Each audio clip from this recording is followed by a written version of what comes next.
Ani ay good news human sa bad news. Cebu City Police Office COVID-free na human makarecover ang tanang mga pulis nga nataptan sa virus. Gisiguro usab sa kapulisan nga makabuylo na usab ang ilang serbisyo sa katawhan, ilabi na sa pagsumpo sa kriminalidad bisan nining panahon sa pandemya. Samtang mayor sa dakbayan sa Cebu may pahibaw nga napugnan na ang pagsaka sa kaso sa COVID-19 sa syudad. Aniya ang report.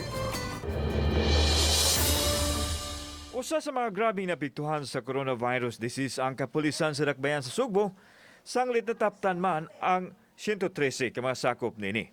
Gani dunay duha ka mga pulis nga nakalasuman mapildi sa kagaw nga nakapikto usab sa naandan nga police operation.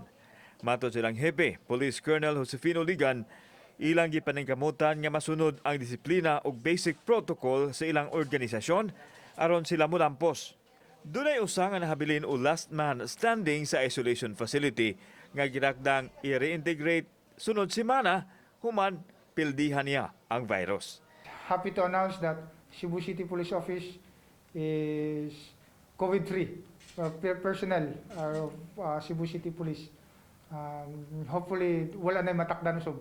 Gipaniguro sa Cebu City Police Office nga hugot na silang moserbisyo di lang sa pagsanta sa COVID-19 kundi sa tanang matang sa kriminalidad.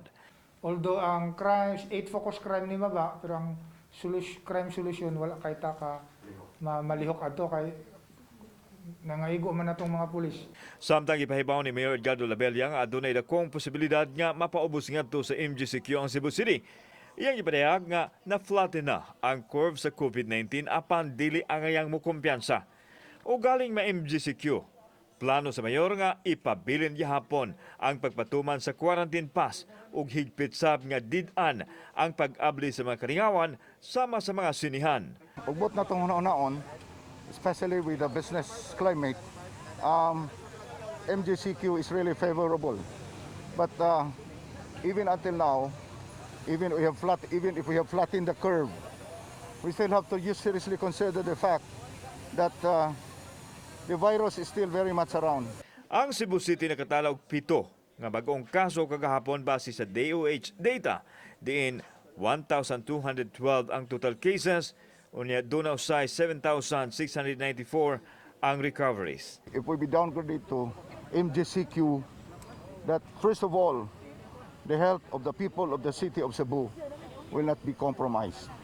Kauban si Marlon Melgaso, ako si Alan Domingo. Balitang Bisdak.